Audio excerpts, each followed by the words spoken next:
And Ted is now going to give his magnificent drum roll and bring Mike Willis onto the Ba Ba Ba stage. So here we go, Ted and Mike.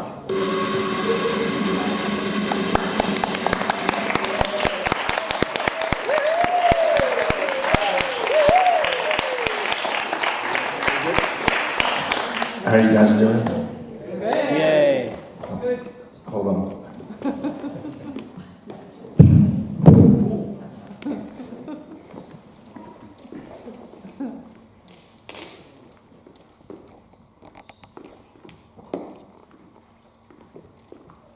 I don't really know how to do this, and I've got to do it in 15 minutes. So, if someone could let me know when that's over. And I'm not going to play the guitar, but I just don't do things without my guitar like this, so I thought I'd bring it just in case it really goes south. Yeah, so my name's Mike. Nice to meet you guys. Yeah. Thanks for being here. Thank you, Tim. Thank you for having me. Thank you, Dan. Is it Dan the piano, or is it Dan the piano man? You can use either. Okay. And Ted the drum. I think it's going to be a fun night. What else? Oh yeah, so I'm a musician, and I got a shop up the road. It's called Ramshackle. I started in January. But you may not know this about me, but I've been really lucky with music, not financially, but in terms of experiences. I've been all over the world and played in almost every state in the U.S. and done a bunch of tours here. And but one tour really stood out, and not in a great way. Anybody here been to China? You guys?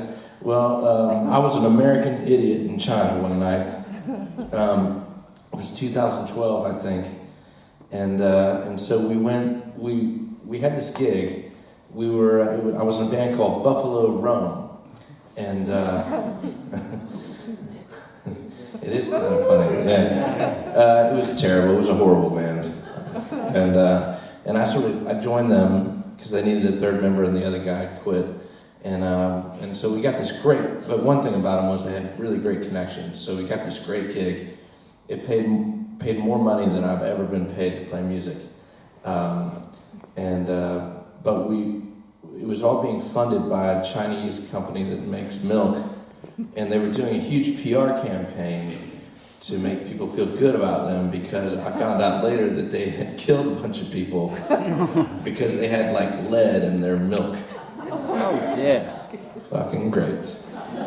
So anyway, so we flew to China, and I took off from Heathrow, and we flew to China. I've never been to China, never been anywhere in Asia, and in fact my travels have been relatively limited at that point, and certainly only really to English-speaking places. So I landed in Beijing, and we met up with the other guys that came from Nashville, and we went out for a dinner. But I was kind of disappointed because I really like to enjoy the culture. I don't really like to be treated like a tourist. I like to get kind of the nitty-gritty of things. And so we went to a Japanese restaurant in an American-built shopping mall in Beijing for dinner. And we met up with our interpreter, her friend Paige, and a dude from Manchester. What was his name?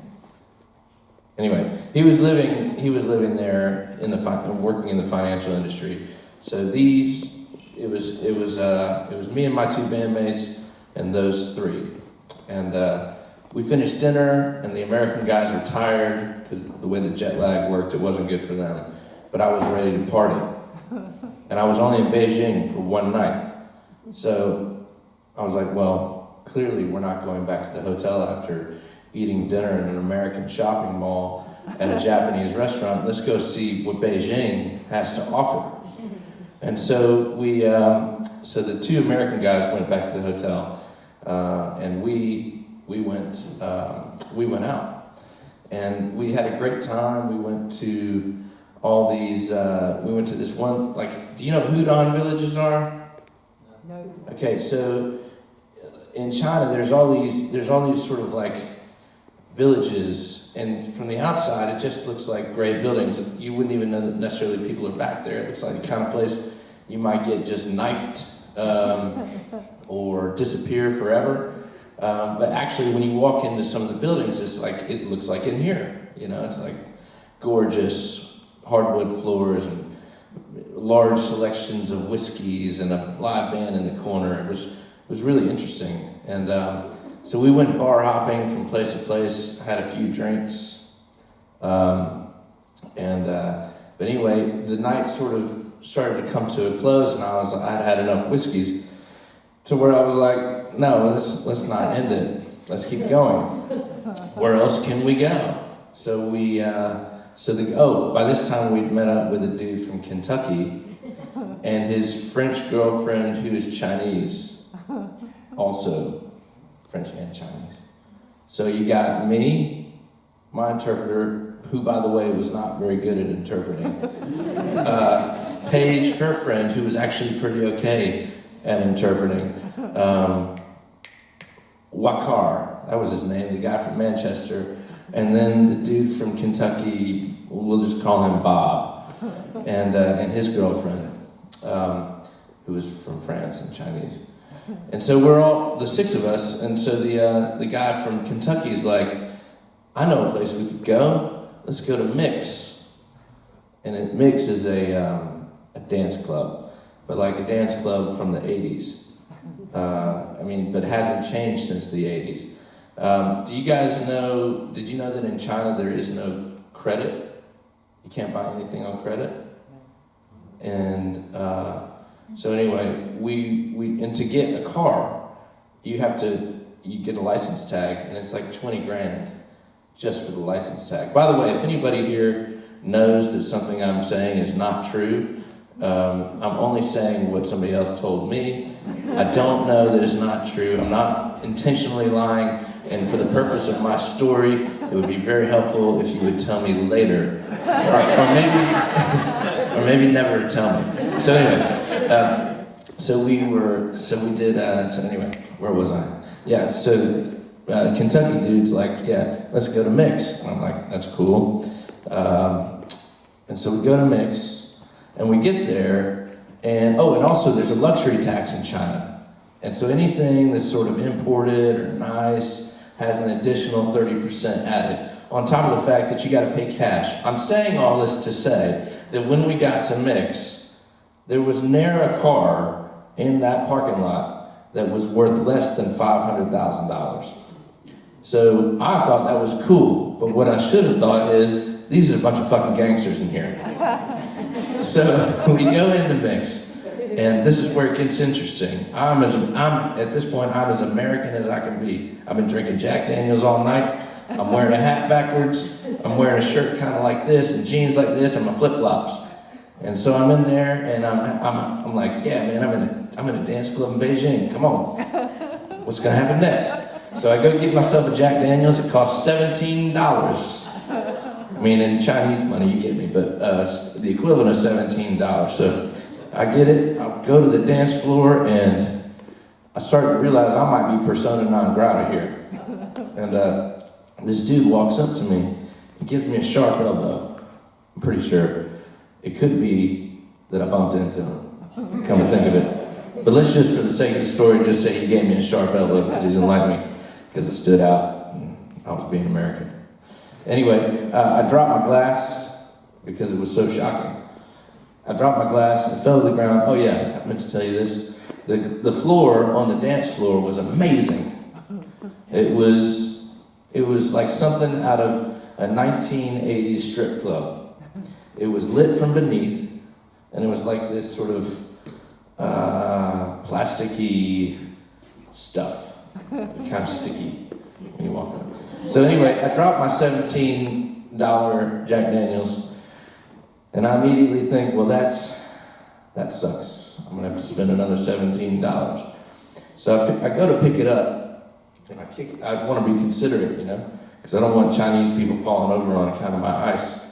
So I kick all the ice off the dance floor, and I'm just about to go back to the bar, and I see a dude wearing all black. He's bald. He's like way stronger than I thought a Chinese person should be. And he was like, "No." I was like, "Sorry?" He's like, "No, you stay." I mean, sorry, if I'm doing an offensive accent, it's just honestly how I heard it. It's suddenly apparent to me that maybe I shouldn't use this accent, but I'm going to have to keep going with it because I'm here now. The lights are on. I'm starting to sweat a little bit. Anyway, one guy becomes two.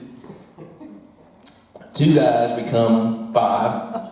Next thing you know, I'm stuck. My little posse's over here like, oh shit, what's happening to Mike?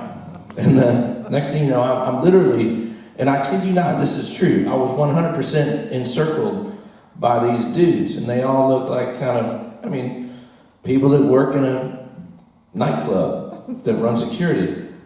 So it wasn't exactly a friendly, how we doing on time? Oh my God, I gotta speed up. All right, so anyway.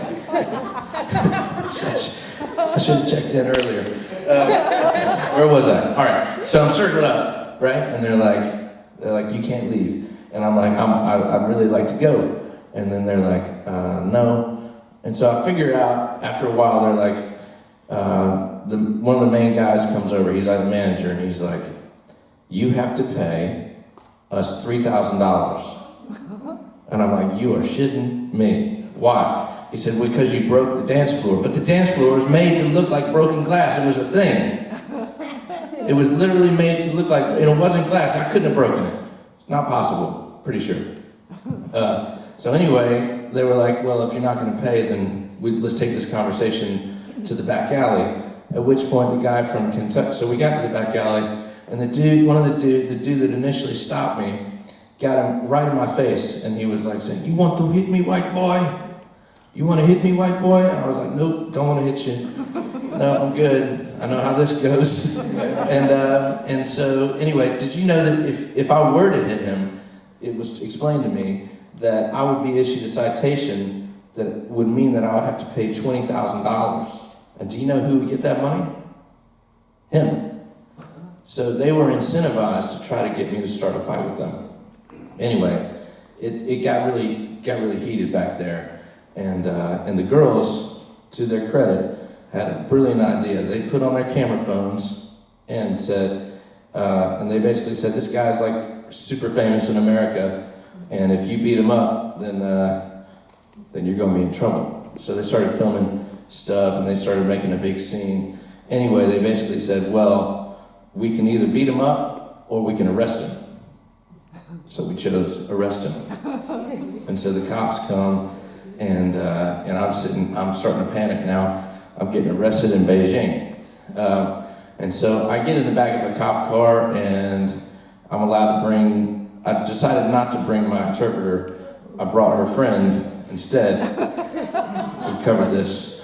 So Paige comes with me, and Wakar is following us on his moped as fast as he can through the streets of Beijing, because I mean, I don't know if I'm going to go into the station and never come out. So we get to the station. There's no way I'm going to make it, Tim.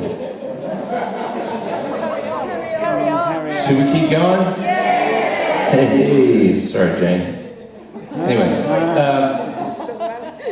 Anyway, so we get to the station, and this is where the fun really begins, because the way it works in China is that the police don't really get involved in this sort of matter, generally, unless somebody breaks a rule outright. But what they do is they referee. They make sure that nobody leaves the scene of a crime or an accused crime until everybody's happy.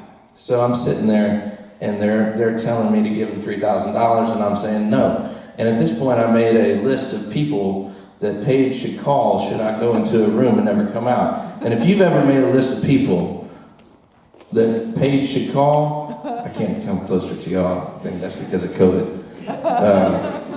If you've never made a list of people to call if you disappear, it's pretty intense. Has anybody here ever had to do that? No. No.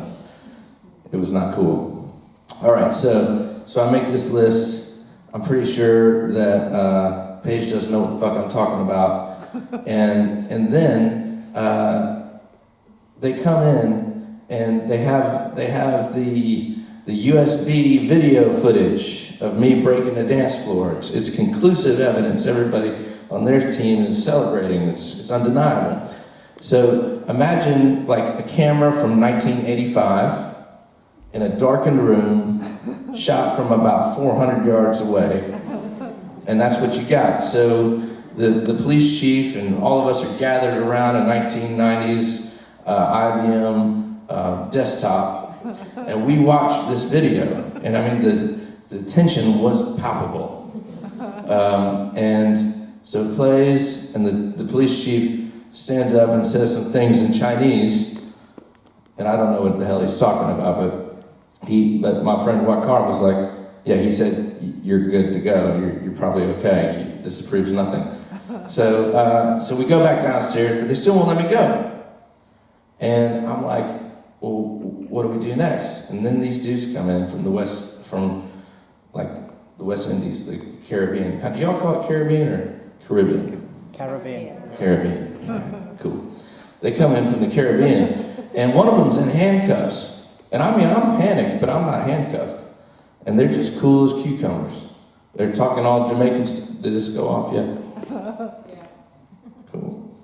Anyway, they're cool as cucumbers, and I'm like, hold on, what's going on here? So I go and talk to the guy. I'm like, you guys seem all right, and it seems like he did something worse than I did. So what's going on? He goes, and I can't do the Jamaican accent, so I won't try. But he was basically like, look, man, here's how it works here. I've been watching you, and you're not saying anything. You're being real polite, but it doesn't work that way. You're in a negotiation, whether or not you know it or not. So you need to make an offer to them, and they're going to counter offer, and you'll go back and forth until you land in the right place. So I was getting paid good money on this gig. I walked up to the guy and I said, well, I could part with $1,000 to go home. To be clear, I said to him through my interpreter, I said, I also got the feeling that my interpreter was softening my words. So I said, can you please translate exactly what I'm saying? All right, you ready? I was like, tell him he's an asshole.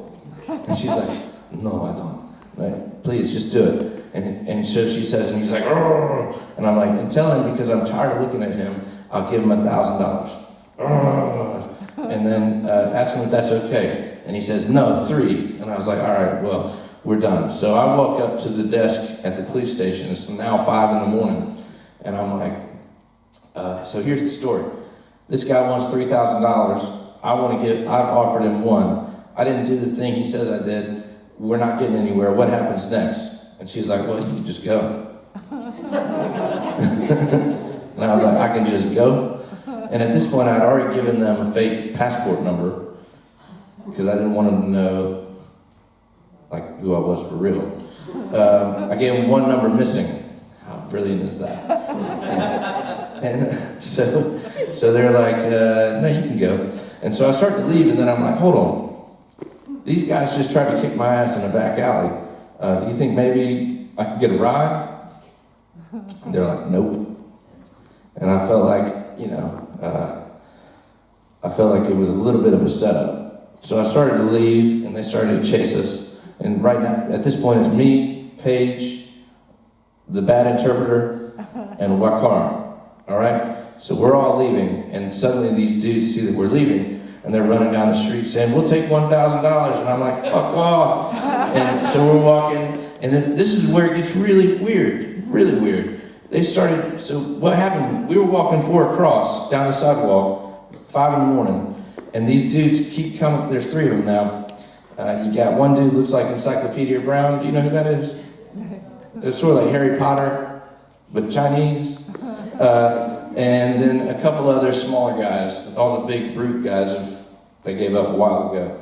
So we're walking down the road, and what they would do is they would grab the girls, but kind of just loosely. I would grab you, but COVID. But they'd sort of just grab them loosely, and then I would look at them and go, oh, I'm going to get you. And they would just let go.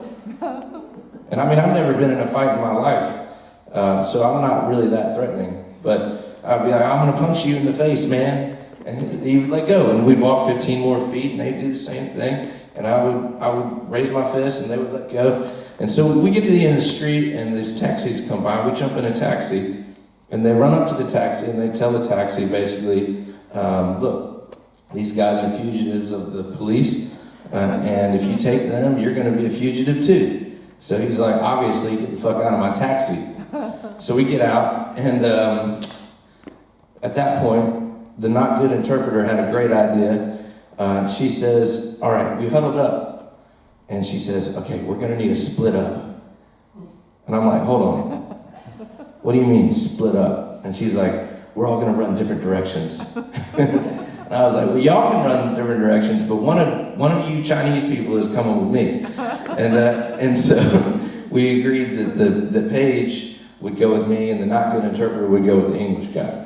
And but what was cool about this was the first time in this whole scenario where the Chinese people didn't know what the hell everybody else was saying.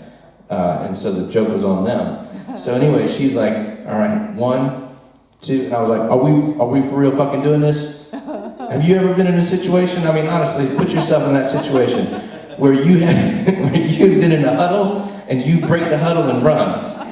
And she's like, yeah, we're doing it. Okay, 1, and we all fucking run. And the same thing that was just happens, but sort of all sped up now. The 2 guys go after the bad interpreter and the English guy, and the one guy that looks like Harry Potter but Chinese is following us. He's grabbing her, and I'm like, and he's grabbing her, and he's grabbing her, and then this cop drives by. And he flags the cop down, clearly trying to tell them that he should arrest me again, start the whole process over. And while he's talking to the cop, we jump into a taxi, and we say, and he's like, where are you going? And I'm like, that way, goddammit. And so he drives away, and we went back to the hotel and had noodles for breakfast. Thank you. What do I do now?